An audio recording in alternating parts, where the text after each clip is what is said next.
Hey everyone, welcome to another episode of the Stone Genius Podcast. This is the Stone Genius. My name is Ro, and I have a very special guest in the studio today, and you all know that studio means my living room.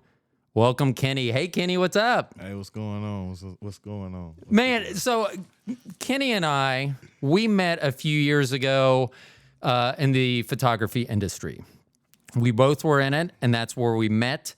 And I am still anchored where we were, doing the job that we used to do together, and you're out traveling everywhere doing amazing things. What did I do wrong? How did I not follow you?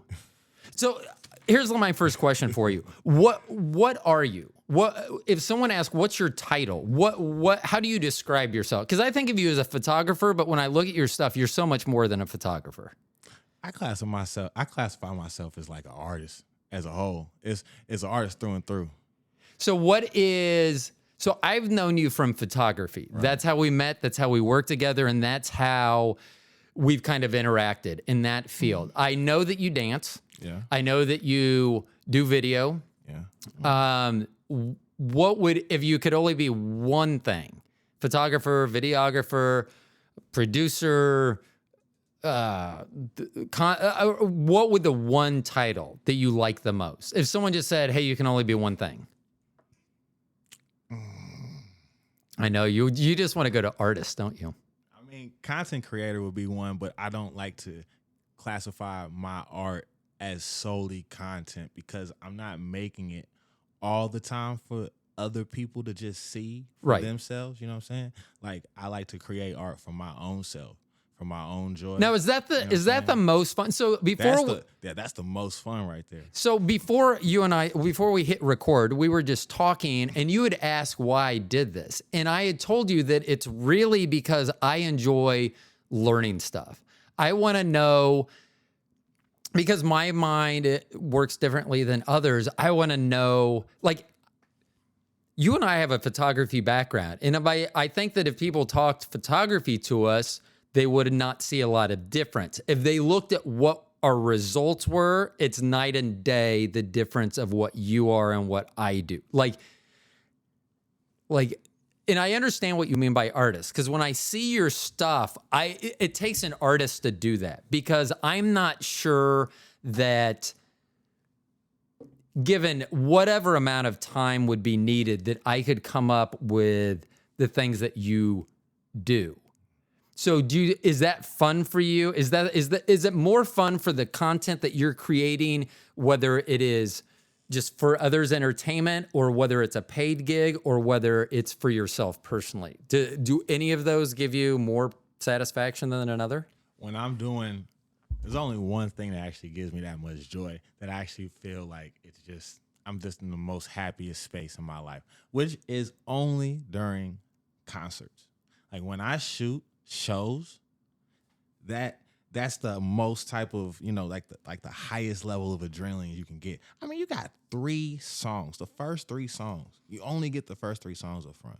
Right. So to shoot as much as you can and get as much different shots within that time frame, and say you do have 2 cameras and 4 lenses with a bag or something, or 2 cameras strapped up with 2 lenses on them. Like, that's just a lot that you have to process and also readjust based on where the artist is and the crowd and everything, taking shots of the crowd and stuff. Like, there's just so many different shots you can get at that time, that with all the bass in front, you got the stage. I mean, you got thousands of people just going nuts behind you. You right there in the forefront, right next to the security guards.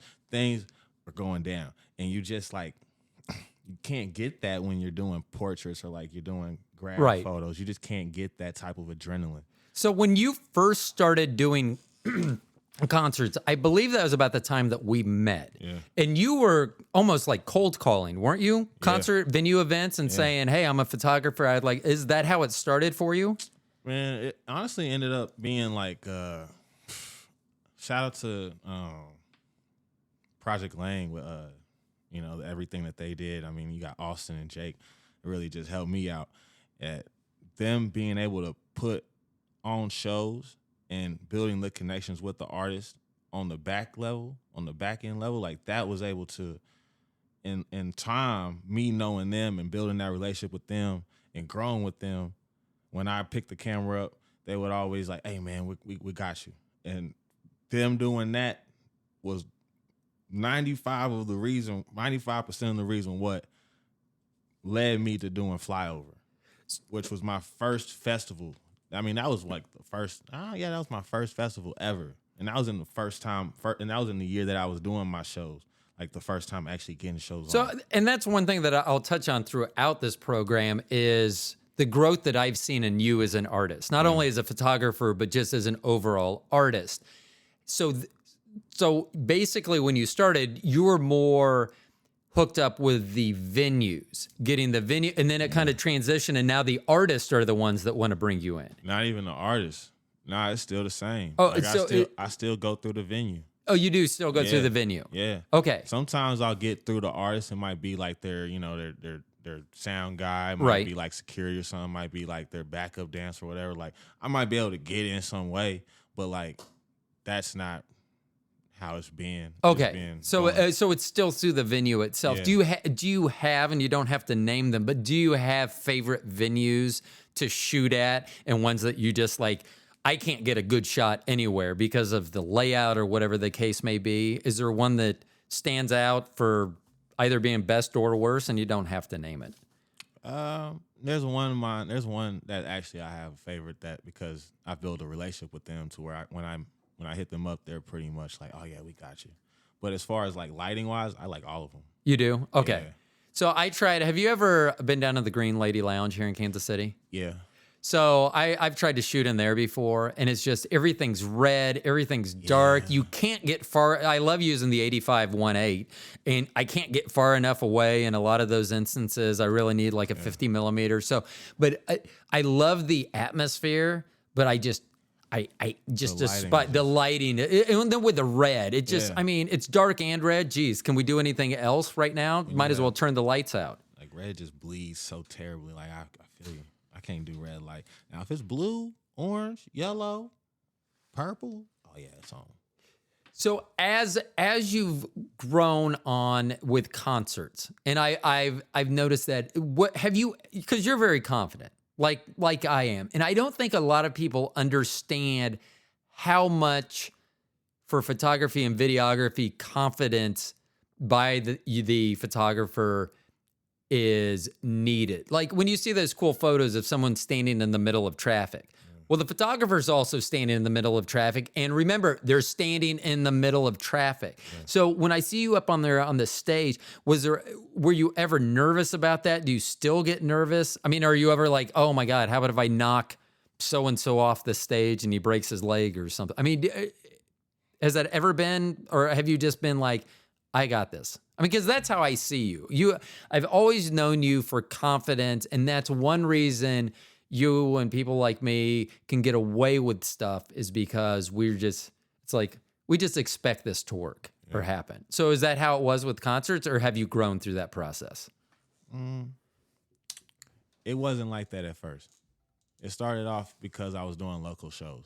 Now, doing as many local shows as I did, and then building that confidence up and shooting around in front of people, that built it up to where when I started doing shows and I was actually in front of people, like just getting to that space, yeah, it's like, all right, I got this. So what were the initial like crowd sizes that you were doing to now? We talking about like, man, maybe like 25, maybe like 60 people, 70 people, 80 people, like less than 100.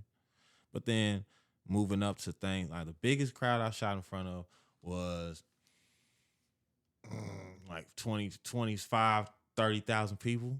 So did that give you did you ever, I mean, cause you're facing forward, but did you ever go, oh, there's a lot more people behind me than there usually are? Yeah. It did. It came to me because when I turn around, it was an amphitheater. So when you turn around and you look up and you see just people, and then you see the LED, the smokes, the lights going, and you just turn around and you go back to the stage. It's just that whole, sight, that all of that energy is just. Did you need to be able to perform that night at the task you were doing? Did you need to just kind of absorb that? Just kind of absorb, okay, this is the experience. I need to remember this and then I'll get on with my job. But no, not necessarily, because see, for me, when I'm looking through the camera, like the camera becomes my own eye. So I start to focus like I'm the camera, which is very like robotic. It feels Right. like it goes like it's like some, transformer stuff. But when I'm shooting and I'm taking those shots and I'm really like moving around with the artist as well, I'm going far left to middle. I'm ducking because I'm so tall. I have to get low to get those Right. up shots, So I'm switching back and forth. That experience itself just is much more valuable to me in getting the shots that I see as I'm shooting. Right. I put the camera in I'm turning all left and right the whole time. So I make sure that the photos dictate and show what actually I experienced. So is there a particular shot that you like in concert, whether it has to do with the backlighting thing? See, one of the things that in being more like sports oriented with photography, I like watching the response of the fan, like the big shot that goes in. Yeah, as a fan, I want to see that shot, but I'm really like if you watch golf, and whoever, Tiger Woods would make a putt, and the people behind him look like they had just won they're high five, and they're going, and those were the people that I was interested in, so I would, not that I was taking pictures of Tiger Woods, but I would blur him out because I was interested in the background.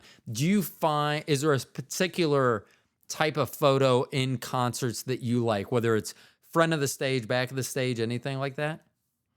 My favorite one probably gonna have to be like the long exposure headshot.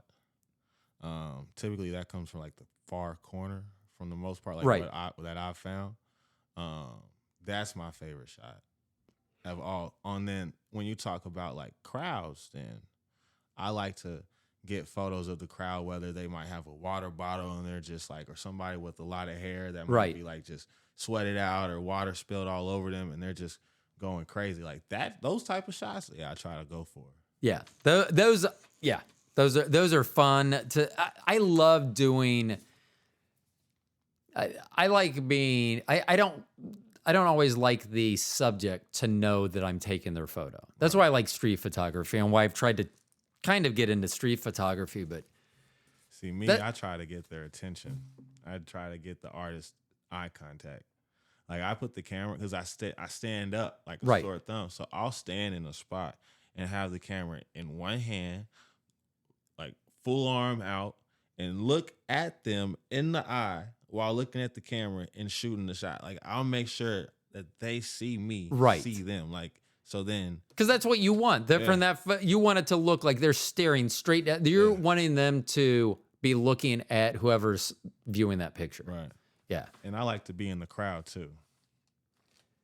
Do you ever find that like annoying the No. people? You don't. You like that energy. That shot of getting the cell phones in the foreground Right. blurred out with the same shot that you just got. Yeah. That's just something. That's one of my favorite pictures I've ever taken of our kids was I took it from behind my wife. She was taking it on her cell phone, but then. So we have it from my angle and from her angle. And it's just cool to see those two angles next to each other, the original picture and then me taking the picture of someone taking the picture. So I totally get that. Now, I know that you love concerts and you say that that's the thing that really drives you, but I know you shoot a lot of models as well. Yeah. One of my questions, but you've already answered it, was going to be concerts or models. Is it because of the energy or is it because of when you're working with a model, there may be more diva-like qualities. And I'm just saying, I mean, you know what I mean? But because trying to shoot someone, as a photographer, you want your subject to listen to you. And models sometimes subjects don't always want to do that. So is that one reason you prefer concerts or is it strictly the vibe that you get? I like shooting models, but they have to be like experience with being in front of the camera, Right. and knowing where their body is and how to move with the camera. People that actually, like, you know what I'm saying, that work with that, just on that basic tip, makes it so much easier for me to find my space within their movements. Right. So then I can find the angles that work best, and then I can start directing from that spot. So, now I also will say the locations in Kansas City has like drowned me with what I really want to do. Right. Which is why, like, like now, really being able to travel a little bit more, like I'll be able to see more than what I've ever been able to. So going out on just like architectural shots, Right. street photography, like taking those steps and then bringing people in front of where I see and take the shots of where I want to shoot them. Like, Do you do that when you're driving down the street? Go, ooh, that'd be a great place. I do that all the time still. And then I never use them. I never go back to them. I tell my wife about them all the time, and then I never once go back to them again. Let's see. So I'm going to skip all the questions about models because we don't care about. But I do want to ask you this one, though. How much business do you have to chase? Because the stuff that you're putting out is amazing. And I would think that people that see, and I don't even think we've given a shout out. You want to mention your Instagram? Because that's where I follow you. Yeah, Instagram's Kenny did that. And then that's so my Twitter too. But Okay. Twitter's more unhinged. But Instagram is more, Now, I mean, that's what I love. I mean, like your videos. I'll get to my other question in a minute. Your videos that you put out, there are so many edits. And I know that you used to spend a lot of time editing. So I'm just amazed because, I mean, either that talent is something you've developed since we worked together, or I just was not aware of it. Because what you're doing, I looked at, and they're quick edits, and and it's, it'd be much easier to make the clips a little bit longer for you, but you don't, and they're very engaging and they're very entertaining. So is that something that you've developed since we worked together? Yeah, so like the reel making and stuff, like, so incorporating on the whole song, doing the verse and then maybe like little bits of what the words are, Right. adding video to it or adding the clips to it, Right. the photo clips. That kind of started this year. So my first one I put out was in January for someone's birthday at Bridgers. And then I was like, that's kind of cool. The app is CapCut. CapCut is so easy. It's probably one of the easiest video editing apps you can use instead of using like TikTok or Instagram or Video Shop. Like, CapCut has everything. It has all the transitions. It has all the animations. You can slow down each video clip. You can adjust the photo, like the color. Right. There's the editing portion of it. You can add tracking to it. You can add like they have like 3D effects on there that you can kind of like mix around and whatnot. So the flexibility that the app gives you is so, expansive, like expanded. Like it's a lot to work with. So over time, I'm like, this app's kind of neat. Let me see what this looks like. And then I'll try something else on just like a little project for someone. And I start, okay, all right, let me try this again. So I just start I would see, okay, this video style is pretty cool. Let me try this style.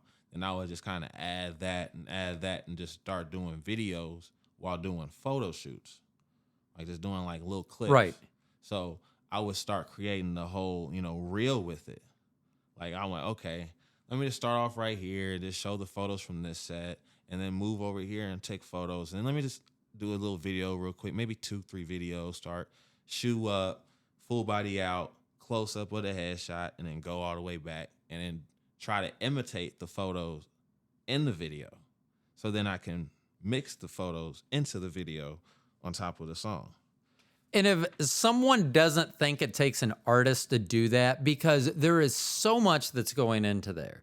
And that's one reason that photography can get difficult for some people, because there's so many moving parts. Yeah. If you really want to be a good photographer and put it on M and shoot a manual or whatever the case may be, but what you're doing, and that's what's amazing. And you say you've only been doing that since really the beginning of this year? Yeah.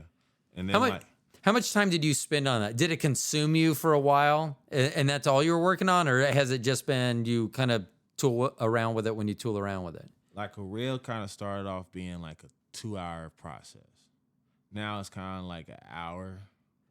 I spend like, but it could also be maybe like it could also be 2 hours, but it depends. It really just depends. Like, and that's average, because sometimes it's very hard to find a song that goes with the photos. Right. And I put myself on this super high level of expectation, so it makes it to where I make it hard for myself to put a song like this. Anybody be like, just throw this one on there, dude. Like, this one probably be dope.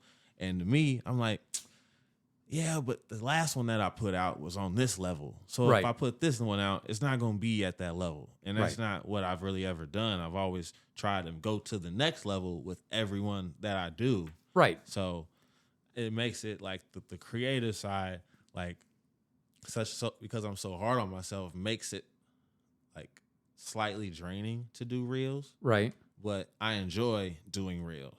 It's kind of like me in writing. Like, I very much so hate writing, but I'm really good at writing. Like, if it's whether like essay or whether it's like a good like paper or a poet or poem, like, I'm pretty good at it, but I just don't like doing it. Right. And that's how, I mean, it can be like that. And I totally understand. Like, But now, if I was to talk about reels that's like from creative standpoint, I'm sorry to cut you off. no. But if it's like me like doing like a reel on my creative side, then yes, I thoroughly enjoy doing that and probably make that in like 45 minutes. Just because like I may not, and with reels, I don't know what song I'm throwing on there. It's literally like just me find a song that makes it like the beat makes sense, the amount of bars in the verse versus the chorus, how long the song comes in for, how long the hook and the chorus in the first verse is. It's really, if it's very like exciting, if I can listen to the song and think of it going to a reel for a club or for like a headshot or like a brand shoot, and I can think of the song like showing up and it just makes sense, I'm like, all right, let me try this. And I do that for like 5 songs, 6 songs. And that's what I don't think a lot of people understand that aren't content creators, aren't artists, and I can't fully grasp that because I don't think that I would be able. That's just not how my mind processes things. And I think that sometimes people look at stuff and they see the reel and they think that, oh, that's just a song that goes with that. And that's what I think it was. Club Nexus was one that you had put out. Yeah.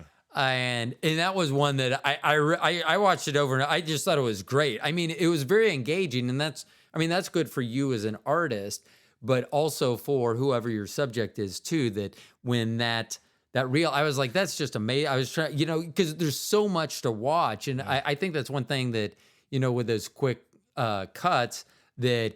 It entices me to watch it over and over again because I know I missed something last time and I want to catch this up. Or I thought I saw that. Is that what I really saw? So I thought that was really neat. And that was one of the first ones I really watched over and over that I was really. And then I think I actually asked my wife, I go, we should go to Club Nexus sometime. She goes, I don't think so. So I think it was something about me being a 55-year-old white guy that she says anything that ends in club, probably not where you need to be. No, it's a cool. Now Club Nexus is like it's a good vibe. It's a good time. It's definitely for all ages. I've seen all ages in the club when they have events, just because of the type of music they play. Just like the energy that's around. Yeah, it's a good. I would suggest you guys go. I will probably take you up on that. I will probably do that sometime. Now, where do you think that you are on your journey? Like as an artist, we'll go back to your overall title as an artist. Where do you think you are on your journey? I mean, is there a destination on this journey? What's the destination? Let me tell you the final thing. Yes. Like my 10-year plan. Yes. All right. So 10-year plan is for me to have the whole block in Crossroads. It's a whole block because I know the Crossroads at some point is going to go, down where West Bottoms will go up. There's a lot of stuff going on in West Bottoms. Crossroads is getting quite dense. People Right. don't go that way. So with that being said, there's going to be a lot of open lots. There's be a lot of open spaces, a lot of open buildings for lease and stuff. So I want to get the whole block out there. I'm not going to name it exactly. I know exactly which one. And I'm thinking about it right now. It's on Oak Street. But I want to get the whole block, take everything down, put a huge facility, right? This huge facility that has everything in it from, office spaces that has, like 8, 9, maybe 20 office spaces for people that work for themselves. It'd be like barbers. It could be nail techs. It could be makeup artists. It could be, tattoo artists. It could be people that have like bloggers, like what, Right. magazine or then have like 2 rooms, 3 rooms for podcasts, and then have like 2 conference rooms. Have a huge video. So I'm talking about like this is huge, like airplane garage size setup, like 5, 6 rooms in there, all for video stuff. Then you got a huge photo studio in there too. But then the main part in the front would be like a huge store. Now this store, brick and mortar, would host all my clothes, which is who did that. I'm not gonna name anything else. We're doing some trademarking right now, so come back with a name soon. Yeah. I was going to say on your name, it should be, you should use an exclamation point and then also a question mark. Now, I was thinking that, but that's a good. I mean, that's what it is. So I think I'm probably gonna start doing that because. And thank you very much for my shirt tonight. I will be wearing it proudly. So thank you very much for that. So but let me finish up the facility. I didn't finish. So in the store, it also hosts 3 local shops as well that I've handpicked, maybe like 5 or something. And then on the corner, this is the whole block. We're just talking about half the block right now. The other corner of the block, probably on the far right corner, or the northeast corner, to be specific, that would be the car garage. Now the car garage would be owned by so everything in this whole facility first and foremost would be like Black, indigenous people of color. Right. So I want to really focus on really just push with that because why not? And then right next to the garage would be a laundromat. Laundromat, I already know whose laundromat is going to be. It's going to be my barber's because I talked to him the other day and he told me that's what he wants to do after he gets done cutting. And I said, all right, I got you. He's like, what you mean? It's like, don't worry. I got you. And then we start talking about names. And I was like, bro, you thought about putting like a bar in your laundromat? You know what I'm saying? People get drinks, kick it, listen to music, have a DJ while they spinning, they close. It's a cool little time, 2.5 hours. They getting a little litty, you know what I'm saying? Right. Happy hour, whatever. Got some food, some tacos, whatever. Maybe have like a kitchen with local chefs to host their food menus for like a month so they can have their own little restaurant store, whoop-de-doo. So I just want to have something to where like everybody who works for themselves has a place to work for themselves without having to pay someone else that's just taking the money and put it in their pocket. Because all the money that's made in the facility, I would literally call it the facility or like the shop or something. Right. Something real simple. I like who did that facility or who did that shop. Right. And then all the money half the money that's being made there would go to like nonprofits all around the city. And for you all, because I know that this is an audio only podcast, while I'm watching Kenny, it's like he's literally walking through the building as he's describing it. Because when he's saying on this corner and then he changes this corner, he is literally changing his direction in his chair as he's describing it. So, I mean, I can tell how much you've thought this out. Yeah. I mean, I don't even have a plan for tomorrow. Although I will say as you get older, your plans for the future get shorter and shorter.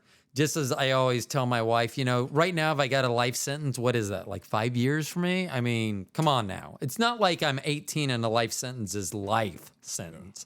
So, but it is amazing that you're already thinking about that.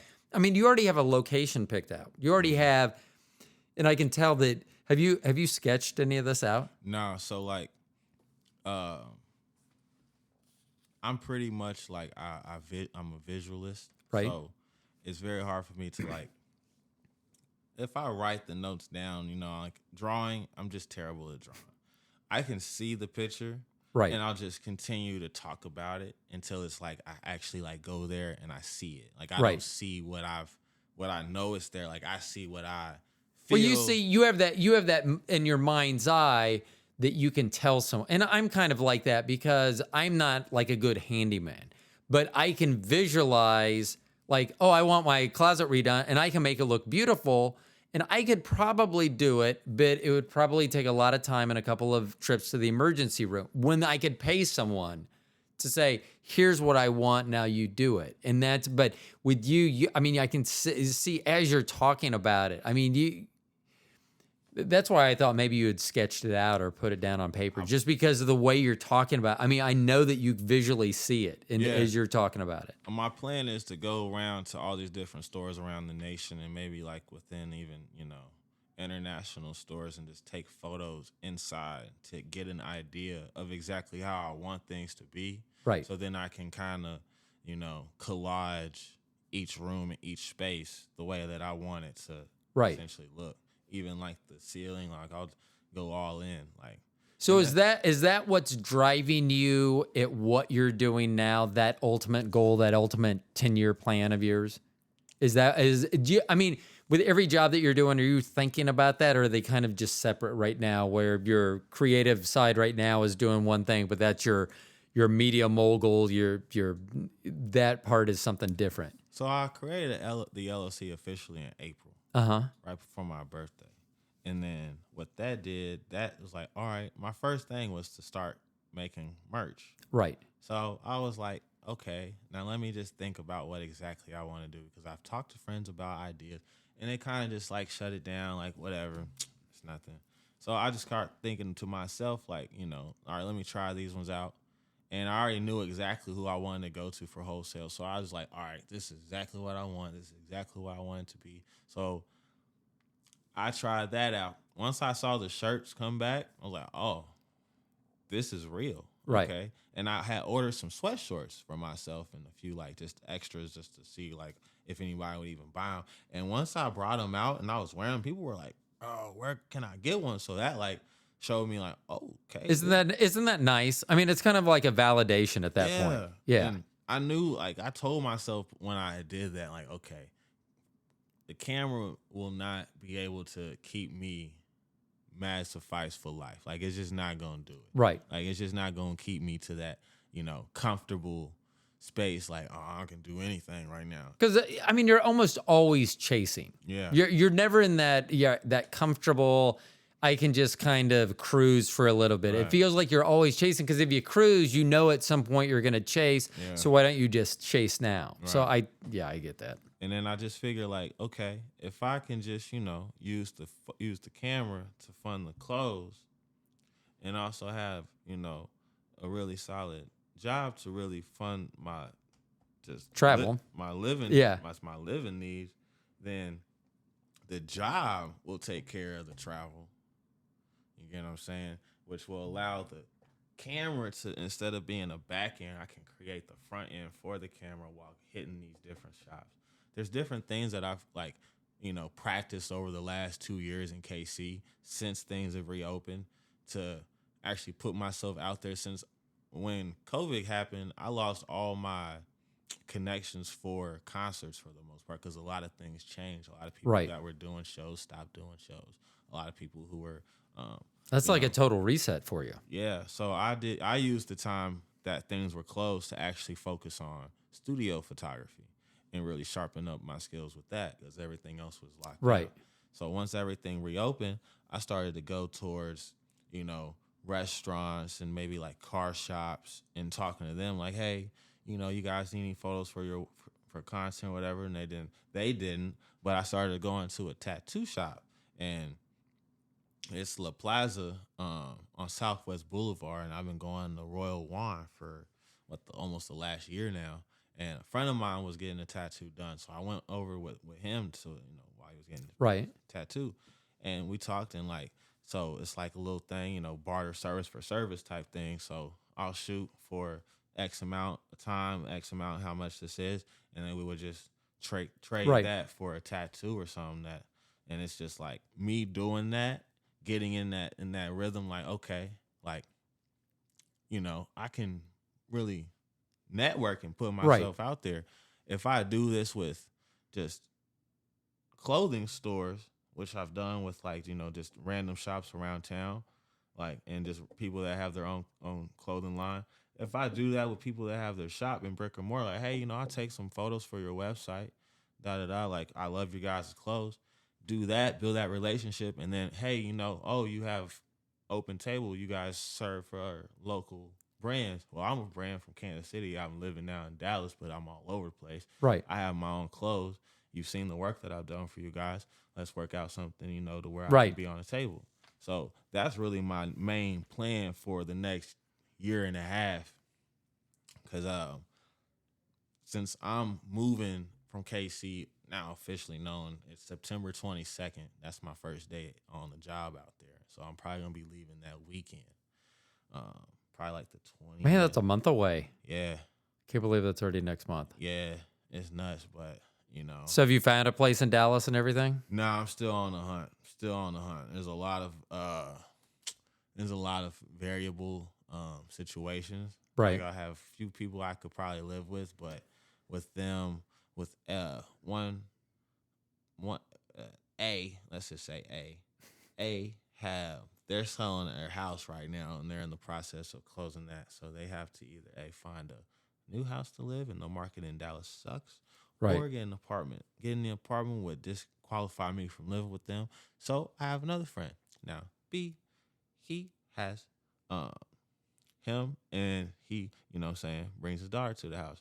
Nothing wrong with that. I just, I'm saying, I don't have kids. I Right. don't have wife. I don't have that. I've never, like, moving to a new town, new city, like, I would just more so prefer to have my own space. Right. Or be with friends who don't either have that as well. And they don't even have, A doesn't even have pets. Right. B doesn't have pets either. But, like, I get it. Not trying to compare kids to pets, but the same, I'm just saying, like, they don't have. I have both, and there's one that's definitely better. But, I would rather just live, solo out there and just take care of business that way. But, like, now I heard from someone that I still work with, you used to work with, and they said you shot a music video. Did you shoot a music video recently? So I've shot what, like,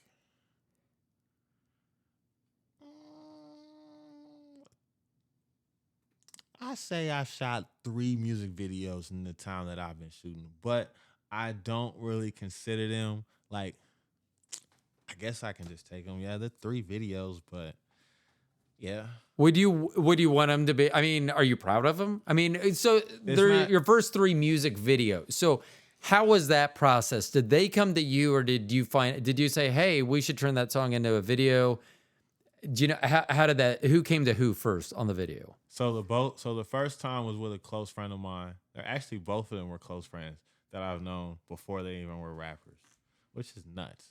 Because now that I think about it, I'm friends with a lot of people who are artists that I knew before they were artists, and then we kind of just grew up artists together. Maybe that has something to do with the group of people you were hanging out with. You all had similar likes, and that's why you hung out together. Yeah, it's crazy now to look at it in retrospect. But friend, yeah, we went to South by Southwest in 2018 South by Southwest. 2018, yeah. So we went there. He performed. His name's No Scope. He's in Atlanta right now. His music's pretty cool. So it's spelled NO $KOPE. Dope. Okay. All right. So I did a video, and I didn't know what I was doing. I was shooting with a 16-35 2.8 on a Canon SL1. Like, but somehow they chopped up the video and made it look cool. So, like, whatever. And then this past one, they came to me as well. His name's Ashawn. He actually just put the song out. It's called No Time, and it's like it's a really good song. No Time by Ashawn? Yeah. I'll have to look. A_SEAN. Okay. Yeah, he's in my opinion, like he's one of my favorite Kansas City artists, one of my favorites, and to listen to on my own time. Honestly, man, his whole first album, I forgot the name, but the cover is brown. Every single song is good, and I'm talking about the level of creativity and artistic penmanship that he displayed in that whole song and the connection that he gives the artist. I mean, to the extent to where when he originally dropped the album, when he originally dropped it, he did a live show. I was so compelled watching him. I recorded that, not knowing anything was going to come from that. He did the same show a year later when he, took the album down and remastered and put it out. He did another show. I recorded that from the same spot.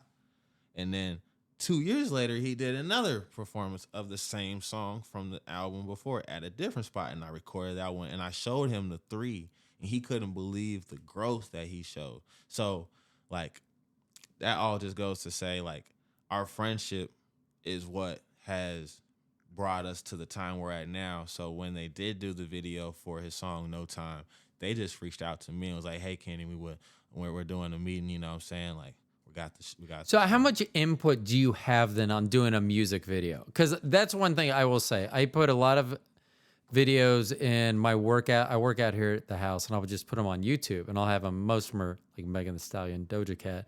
And I will tell you, Freak Nasty, I always joke that I would think of you in the video Freak Nasty. The guy sitting on his couch. Yeah. And I was like, it looks like he's about to watch porn on his computer, and then it gets a knock at the door, and then he's frustrated that it's Megan Thee Stallion delivering what appears to be a pizza he didn't order. And then it just to me, I watched the whole video, and I love the song, but I'm just like watching the video. And another thing about a lot of those videos is there's a lot of Mylar balloons. And I'm just wondering whether the production assistant they send out to get those, like in Freak Nasty, it says Freak. And so I'm wondering whether production assistant, when they go to like Party America, whether they go in and go, yeah, I need A, an E, let's go with a K, R, and F. Yeah, let's go with those letters. Or whether they're proud and they're like, I need freak again. They'll go, you just got freak letters last week. I need those letters again this week. It's just funny because like so many of the videos have nothing to do with, Yeah, nothing to do with the song. and like the biggest one I have trouble with, well, there's a couple. I actually spent a whole hour and a half on the video 34, 35, 69 by Ariana Grande. So the 4-minute video, I unbox in an hour and a half. I literally spend like 5 minutes on every 10 seconds of that video because it's just so ridiculous. I'm like trying to figure out. And the funny thing is, as a photographer, you may notice that at the very beginning, they must have been doing interviews. Because if you look over to the very right at the beginning of that video, you can see a chair set up with a backdrop and a box light. So like they were doing like headshots or something, and they forgot to take that out of the frame. To me, I thought that was funny because knowing that if you're not a photographer, you'd never even notice that was over there. Yeah. So do you come up with the ideas or do they say, here's the song and this is what we want to do? So they told me, so like, with Ashawn, they had him and his team had just a idea of what they wanted it to be like. Okay. And then they're like, so like with this one, I don't want to put it out as what the video is, so I don't really want to talk about it yet because I don't know if the video's going to be put out yet. Okay. But with the one that we did before, it was kind of like we shot outside of in West Bottoms, and I thought, why don't we do the video in this space, and then make it black and white. And I was like, I think this would be pretty cool.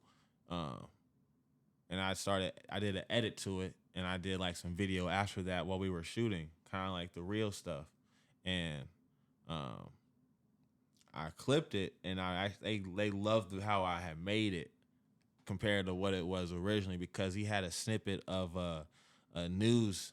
It was on the news, like a news channel. They were talking about like the stuff going on in the city, and it cut to that, and it cut to him walking in slow motion, and like 3 clips of him walking, just kind of give it more of a dramatic feel. And do you enjoy doing that? Yeah. Like when they come to you and they're like, "Hey, we have this idea," especially if you already know the song and the artist. Yeah. Are you like, "I"? So did you know the song previous to when they like? Had you already heard it, or it had not been released, or It hadn't been released. The song hasn't been released. And it's just like what me and Ashawn, like our relationship, like I'll go over there and kick it with him, and he'll play like 2, 3 new songs that he's never played for nobody. He's just like, "Hey, bro, Right. see what you think of this." So to hear the songs, and I'm like, "Hey, can I have that?" And I'll just listen to it on my own time because Right. I just love artists. Right. So what I'll do is, he'll send me the song, and I'll just listen to it over and over and over and over. So until when I'm recording it and we have the song playing, I'm actually like singing the song in my head while I'm recording. So it's like I'm feeling it. I do that with shows. then you as a dancer, because I know you also dance, Yeah. does that help? Are you kind of choreographing steps or how I don't how they are you kind of choreographing that in your head as well? So with dancing, that's helped me make like I'm not necessarily choreographing it, but more so like I'm choreographing the, like if I'm putting photos in the video, Right. or if I'm cutting something in between it, then I'm thinking of, based on how long that is, what other shots I may need to fill that space with. Okay. Because like even when it comes to reels and listening to the song and thinking outside the box, okay, this bass line is coming in right before the last word of her verse or their verse, and then it goes to a few more beats and then a few more bass line and goes back to the words again. So I'll think farther out, and I might make that first clip like 0.4 seconds, and then the last 2, like the next one's like 0.1. Right. And I'm not gonna lie to you, when I'm editing this stuff, like I'm really like guessing. Like there's no type of like scientific thought. Like I'm just moving my thumb and just kind of like moving it, like, that looks cool. That looks cool. Like one. But sometimes, I mean, that's what it is as an artist, because you have a discerning eye.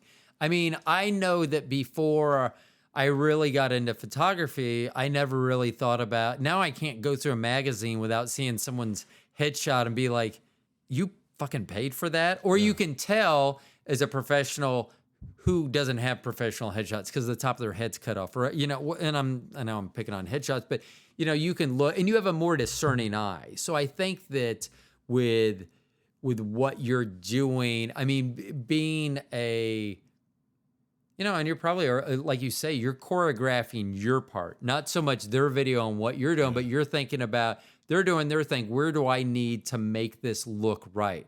Because that's one of the things I tell people when they're still talking about photography is, the more times you take pictures, the better you get. You'll figure out not to take a picture in front of someone where there's a pole that looks like it's coming out of their head. Right. That if they move just a little or you moved a little, that would, and so I think you grow. So I could definitely see how and I have not seen a dance video from you put out in quite some time. So yeah, I haven't just had time, man. It's just like I've been either in a terrible mental space to where I just don't want to do that, Right. or I will be so tired from just every day. It might be work, it might be shooting. Editing takes a toll on me. Right. Like I gotta edit a lot this week. I have a cool 3,000, roughly 3,000 photos I've taken since the 29th of July, since I've gotten back in town. Like in the last week and a half, 3,000 photos, nuts. And I have to edit all this before next Sunday. Like 5 days from now or like 12 days from now? 5 days from now, I have to get, because I don't have anything going on this weekend, nor do I have really too much going on next week, but I don't want to get, 16 days behind. Right. So I still edit on the same, platform. I still edit Right. on my phone. So like, I've learned, how to manage it. So like, Yeah, like today and yesterday, I've gotten 3 projects out the way, but I still have 885 to go through from Friday. I still have like 300 to go through and edit from the 29th. Now, so that people understand when they're listening to you talk about the number of photos, I think some people, and we used to do this when we used to teach classes together. God, it's been a long time. That even professional photographers, it's a low percentage of what are really keepers. So of your 885, what percentage of that do you think you're going to roll through and be like discard, discard, discard? What do you think it'll be half? Do you think it'll be less than half, more than half? So I've done. So actually, because like when you say that, so 2 years ago, or like a year ago, I was going through my photos, and I was like, okay, I had like 170, 160, 110, but I know these full amounts was like 380, Right. 490. So I'm seeing that I'm taking them up maybe like I'm really pulling to myself maybe 60, 70% of what actually has been taken. And then from that, I'll go through and edit maybe like 30 to 40% of what Is that left. 60 of Right. what's left. So out of 885, I'm really probably going to be editing like,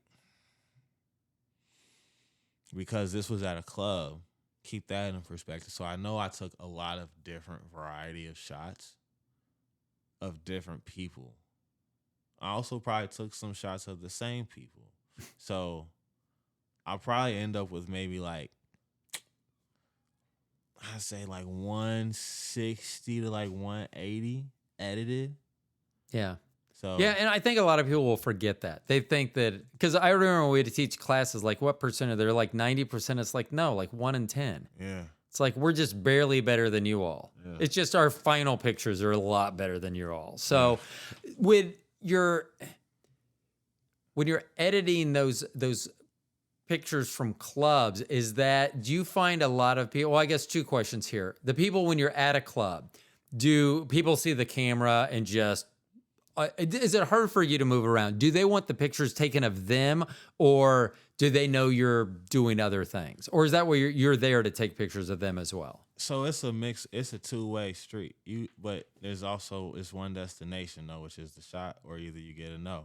So it's like some people just don't know and are just unaware of that you actually have the camera. I don't wear a neck strap. The camera's just in my hand. So you don't really know that I actually have a camera in my hand. Right. Just from looking at me, I just look like somebody else in the club. Right. So I have to put the camera up in my face or like bring it to them like in my hand, like I'm giving them something, and be like, shot. Like I'll say it like you want like a drink, like shot. So I kind of switched it up. So like shot. You want a shot? You guys want a shot? And like, you guys want a group? Like, I'll just go and just ask them like directly, like interrupt everything. Like I'll see a group of people in the VIP section and put the camera up and take a photo of one person.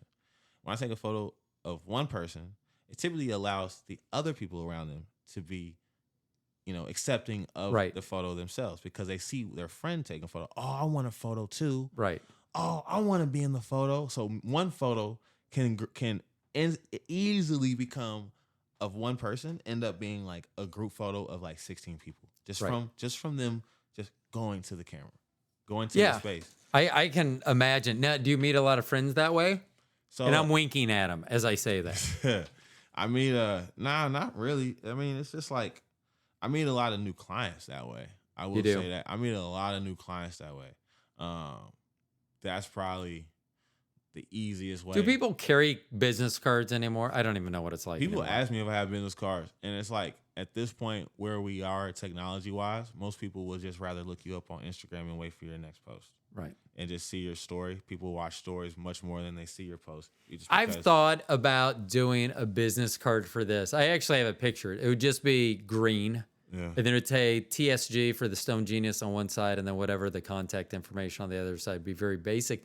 But I don't, because people now, they'll ask about the podcast and then they just immediately go into their phone and they go, okay, I'm following you. And then I'm like, okay, thanks. I mean, so I feel like because I am older and for so long you had a business card because people had to know who the fuck you were. Yeah. And that was the way you did it. And I know that's different now, but for me, I mean, I'm not even comfortable. It's not that I'm uncomfortable. I just don't like doing social media. Yeah. Like, I will promote our show for tomorrow because this will come out tomorrow. So I'll promote our show, but I mean, I probably promote one in every 20 shows. I mean, and I want to, I just don't, that's just not my forte. Yeah. That- I would definitely say right now in the time, like where social media, where Instagram is specifically on the playing field with the other social media apps, Instagram is the new MySpace. It is the unfiltered, like LinkedIn. But LinkedIn is also a really strange, good app. But if you use LinkedIn to connect from, Instagram, just to solely connect with businesses, Right. like just like not to get hired on or nothing, but just to solely connect to the business side. Right. Oh yeah, you're in there because that's like Instagram is like MySpace, Facebook, and photos. Right. So you get everything with that, but it's also a business card too because literally like you can kind of depending on how, what I'm saying, what's the word? You're active, you're engaged, Right. Your engagement. Yeah, if you're engaged on the app and you're working for yourself or you're trying to, promote something that you're doing, then Instagram is literally the business card because people will easily just go to your page, not look at the page, literally look at the numbers. The numbers will tell them so much more than what it is even the page. And it's so mind backwards because there's people who have like actual businesses that do really well with no social media presence. But just to the younger eye, it's just like, nah, I'm not gonna listen. I'm not gonna check it out just because. Right. But until you actually listen, like, yeah, okay. Well, and I have got some pushback about this because this show actually does very well. So we have quite a big international audience that follows us because of a group that I'm in, which I'm very appreciative of. But it's just, it's weird because, I mean, I could be even bigger. I mean, I see how I grow, and I'm always interested in what new country pops up, like listening to me, like Ethiopia popped up, and I'm like, who the fucking, I mean, so I actually said, whoever's listening to me in Ethiopia, if you want to reach out to me, I'd just like to know how the fuck you found me. Yeah. I mean, it's just interesting to me, but I don't do anything on social media. Yeah. And people are like, if you did, you'd be even bigger. I'm like, but that's not my concern, because I think like how you are as an artist, that at that part where you feel the satisfaction of, I just enjoy doing this. Yeah. I had a talk with someone recently that I don't think you worked with. I think he came on board after you left our old place of business. And we were talking about, he goes, well, why don't you generate more money and have more have sponsors with your show? I go, well, I say certain things that I don't want sponsors to drop me. And he goes, well, Bill Burr gets people dropped all the time. I go, but he was a millionaire before he started this. So if someone drops him, it's not a big deal. So to me, this has always just been about talking about stuff I want to talk about if I'm not having a guest, or when I talk to someone like you. I mean, it's amazing because it's really amazing. You had pointed out where you're just realizing how many people you knew before they were artists and you grew up with them and then artists. I kind of feel that way with you. I've seen how much your photography and you as an artist has grown. And I think that's amazing because I couldn't do that. I mean, and it takes a lot of things. It takes a fearlessness to just say, I'm going to do this. And then also the desire to do it. Because the first part I have, I'm going to do this. I just don't have the desire to go out and do it. So that's what I think has been so fun about watching you over the last couple of years, and especially your Instagram account, is that stuff's amazing. I'm blown away by it. So what do you got coming up before your big move in a month? You got photos to edit before Sunday. What else you got going on? So I got my 10-year class reunion. Oh, are you excited? Not excited? I'm honestly like super excited to kind of go there and see these people and throw some news in their face that they Right. just would never expect, just because like in high school, like I just wasn't like active. Like I played sports, but I tore my ACL, so I wasn't really a part of high school activities. I Right. didn't date anyone in the school. I didn't like go out with anyone in the school. I didn't go out to like have fun and like just do cool stuff with, like, I didn't do that. So Right. like I spent more time going to parties in Overland Park at that point. This was like 2000 and what? I'm not gonna give the year that I actually graduated, but after I Well, I graduated, think if you're 10 years coming up, we can do the math. oh yeah, you're right. It is 22. I didn't graduate in 2012 though. I graduated in 11, so whatever. Shit. Like in 2012, because 2012 is not the same as 2011. Let's just understand. 2012 class was 2012 class, but 2011 class was the best class of all classes, and that's just what it is. And I can't really, argue with anybody about it. It's the facts. I'm not anybody who writes the facts. The facts is just facts that I have to state so you understand what facts are. Exactly. So the 10-year reunion, and I hear my wife out poking around. She's not real happy with my tenure. Now, we've already gone up to my 30 years, so that's how long I've been out. They Actually, have 30-year reunions? yeah. Oh, that's going to be exciting. Oh, yeah, it was. So at our 10-year reunion, Bobby was like 8 months pregnant. And I said I was not going to go. It was an informal like reunion at a bar. I said, I am not going to go. So she goes, are you sure? I'll go with you. I go, I'm not going to go. Mm-hmm. I'm going to go out with my best friend instead, who was same high school, but he was a year older than me. So she leaves town and my friend goes, hey, I can't go out till like 11 o'clock. So I decide to go. I go, well, I'm going to go. Now my family's gone, so I'm going to, and we didn't even have a kid at that point because she was pregnant. And so I go, well, Bobby's out of town. I'm going to go to the reunion. Wow. I was accused of not wanting to have my pregnant girlfriend there at the time. So that was for a long time. So that's why the last 17 years after that, I've been it's been 27 years. Since that. It was my 10-year reunion. Yeah, God, it's been 37 years since high school for me. So, quick question. So, like, do people, typically get married to people that they went to high school with?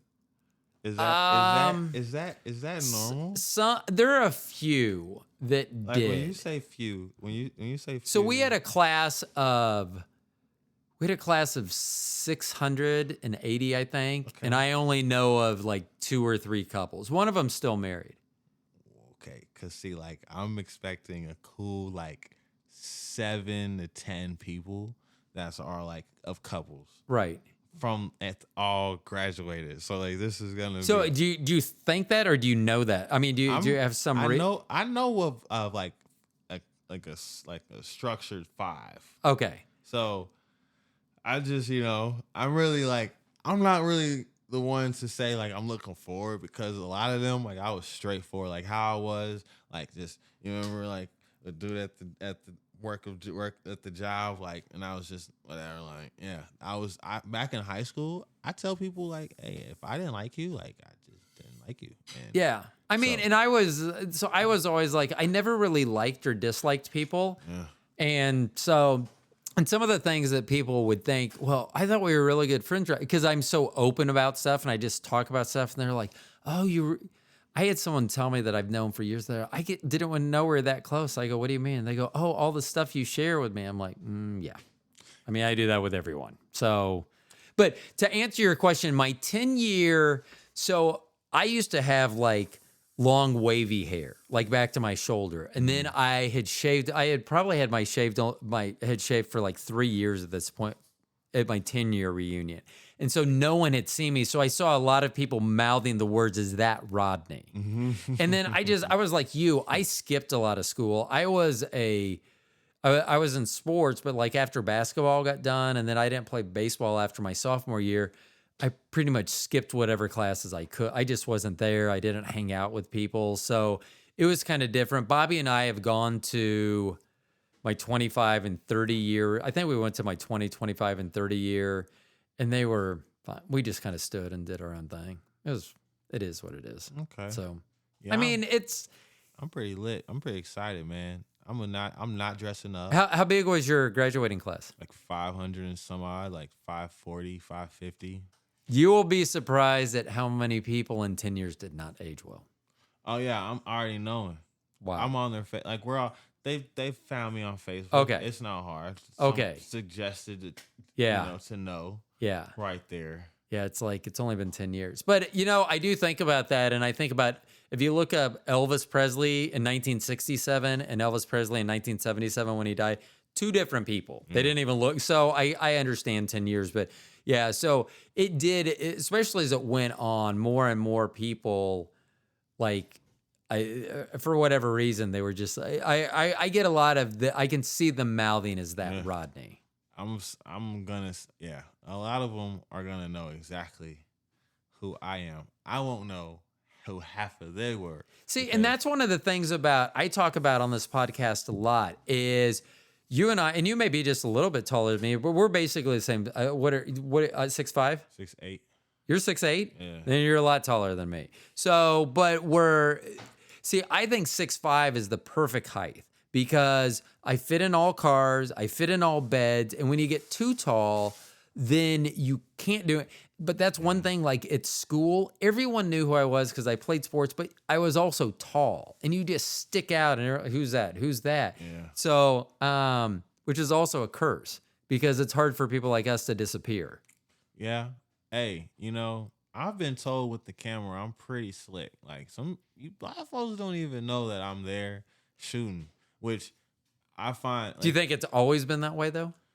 It's came because like I was a party goer Right. before, so I know how to kind of like just be in the space without necessarily like I'm there, but I also know how to be just that tall guy that's just there. Yeah. So if I'm shooting, I can just quick shot. Like I don't have to focus. I just hold the camera up, quick flick. Usually have like the manual focus on there, not the manual focus. And but, like, with your height, I assume that you can see like, oh, that may be a better position for me to go shoot at, or Yeah. that's open right now. What I move over to there. what I do is I typically will, if I see someone that I want to like take a photo of and they're doing something, or I feel like they're about to do something, I'll walk in a direction to where I know that I'll get a good shot going past Right. them. So I can disguise it. So I'll take a photo of something in front, then them, two of them, and then something to the right. So it's like I'm click, click, click, and then click to the right. And so it's like they don't really know. Do you that- enjoy that when they're unwitting subjects Yeah. where they just take it? And I think those are some of the best photos too. Especially when people like have their hands in the air and like Right. swinging or have the cup. Like if they put their cup in the air, if I see a section they just got a bottle, like I'll go over there when the bottle girls have like the sparklers and stuff. Right. But then once they're done is when the people that are in the section hold the bottle up, typically taking photos. Right. They're typically ready for the photo. So they're typically pouring the drink too. That's like ideal to the club and the people that's putting the party on. They want to see that. They want the photos. I want to take the photos. Like, So do you ever do that? Do you see like a girl with like they're gonna do bottle service yeah. and you just like ambulance chase? You just fall in behind her and go, "What table are we going to?" Yeah, I follow them, or I'll go to to the bar when Right. they're getting ready for doing it. I'll just follow them from there. Or if I'm talking to someone in the club and I see the section like getting like just like sparklered up, Right. I'll just go over there. Like I'll just beeline straight to it in the conversation. I'm not worried about it. They know I'm working. Right. So, So you can just disengage without really go, sorry, got to go, and not say anything more than that. Yeah. And that's cool. Yeah. So you're looking forward to Dallas? I'm looking forward to, Dallas, but like in my mind, it's not even like I'm moving. Like I'm going temporarily To achieve your goal.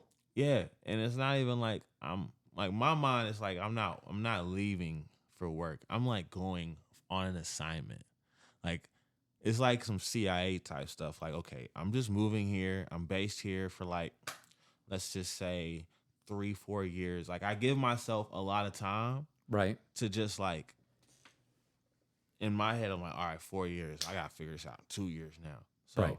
within that time frame, I already have like a whole plan for the next year and a half. So with a year, not if, but when a year time goes past and I get, you know, I'm off my probation period with the job after 6 months, and I get more flexible on my schedule. Like, you can work with this job. Like, you can work.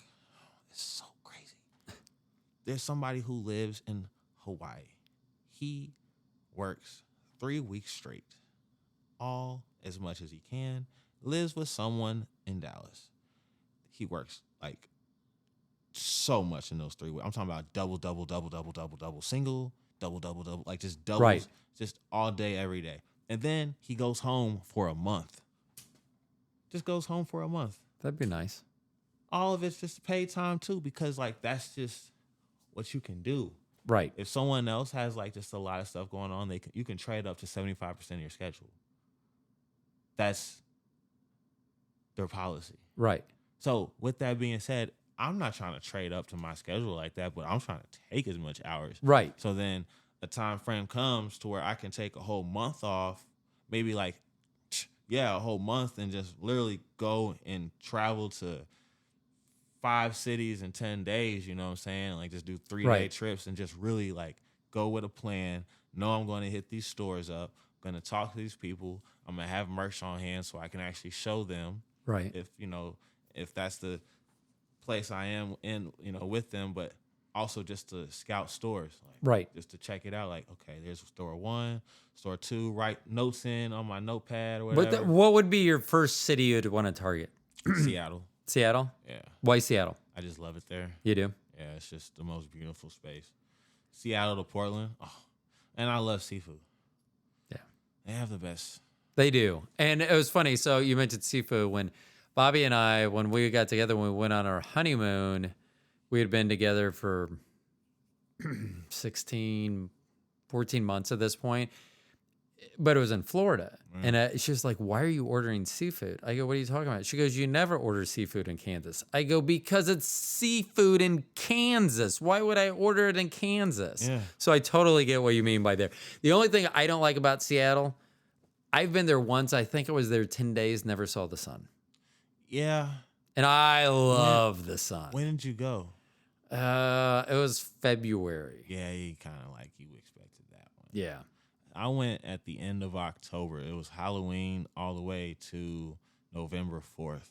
And it was crazy how that time frame happened at the beginning of November.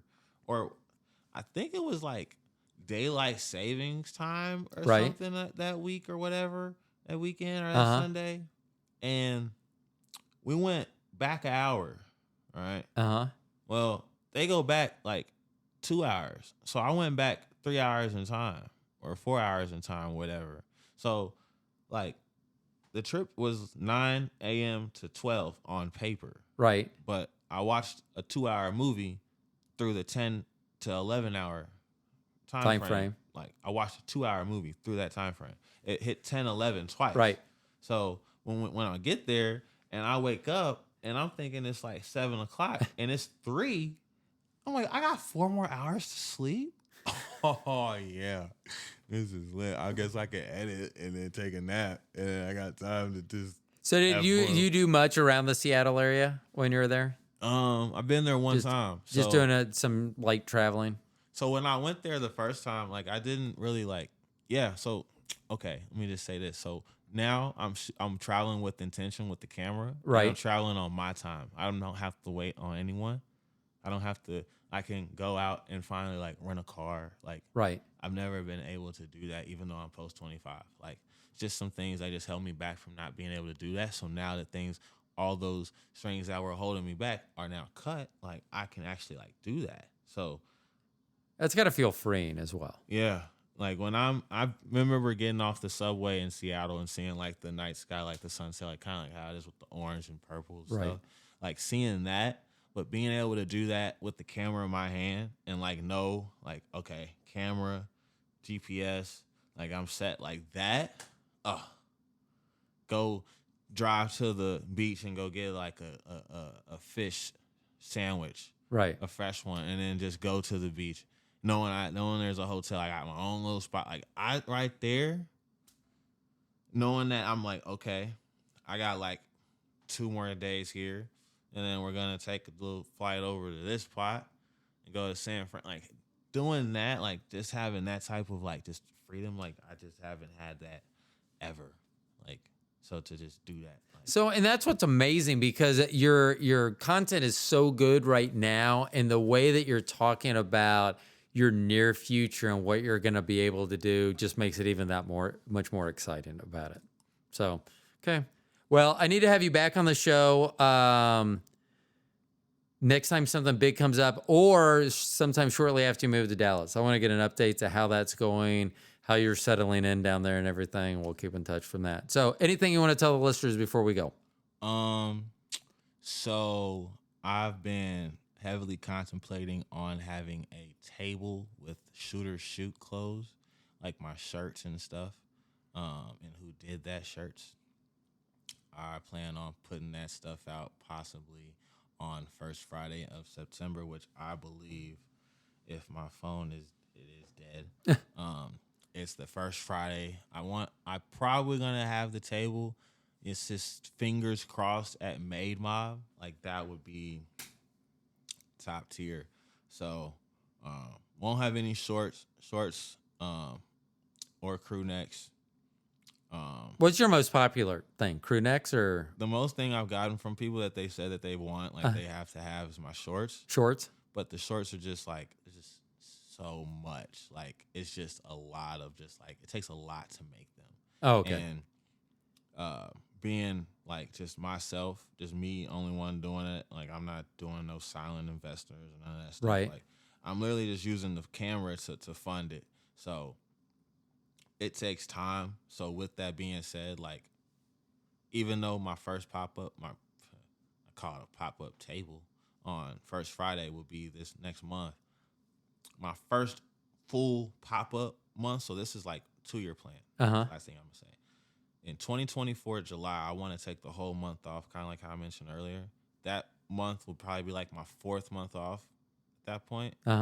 To where I can take every weekend and do a pop-up in about 2 cities per weekend.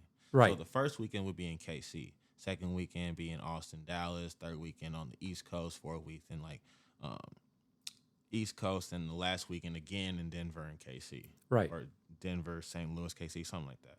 To where it's like I can really have my shirts, sweatshorts, crew necks, hoodies, and beanies out.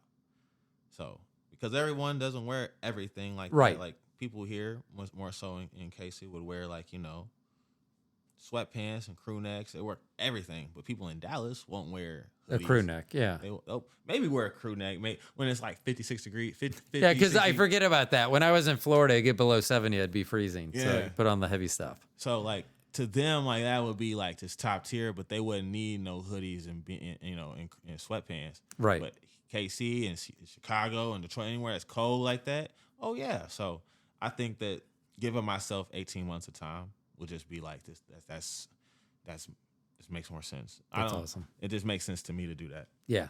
That's awesome too. So Kenny, thank you so much for being on the show. Instagram is at Kenny Did That. Yeah.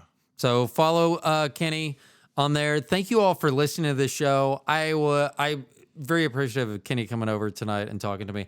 I love catching up about all your stuff. Your content's amazing. So thank you. Once again, if you guys have not already gone over there, and I hope you haven't because you're still listening to this podcast, but go and on Instagram, follow Kenny Did That. You'll really like the content. It's amazing. So Kenny, thanks again for being on the show. To everyone else, you've been listening to The Stone Genius. My name's Ro. I'll talk to y'all later.